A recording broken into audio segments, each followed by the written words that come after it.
যোৱা দেওবাৰে ঘৰলৈ আহিছিলোঁ। আজি আকৌ যাবলৈ ওলালোঁ। যাবতো লাগিবই, নগ'লে আকৌ নহ'ব। এইকেইদিন যেন কেনেকৈ পাৰ হৈ গ'ল দিনটো একো ধৰিবকৈ নোৱাৰিলোঁ।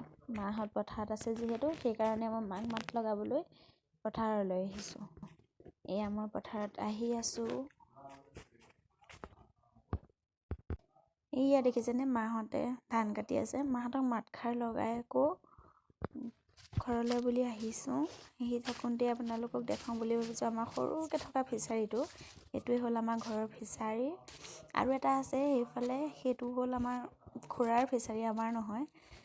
আকৌ এইফালে সৰুকৈ এখন আছে বাৰী, সেইখনত আমাৰ দেউতাহঁতে, খুৰাহঁতৰে আছিলে কিন্তু আমাৰ দেউতাই খেতি কৰি থাকে কিবাকিবি।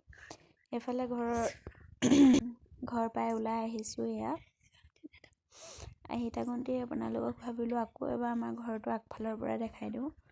এইখন হৈছে আমাৰ সৰুকৈ এখন বাৰী। আহি আমি পালোহি এতিয়া ৰাস্তা। এয়া মোক দেউতাই থ'বলৈ আহিছে। দেউতাই চাইকেলতে থ'বগৈ মোক।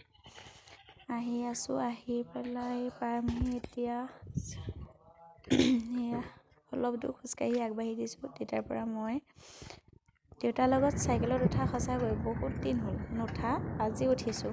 আপোনালোকে কোনে কোনে পাইছে বাৰু দেউতাৰ লগত এনেকৈ চাইকেলত বহি? আমাৰ যিহেতু বাইক নাই, চাইকেলতে উঠি যাবলগীয়া হৈছে। বাই বাই, লগ পাম নেক্সট ব্লগত।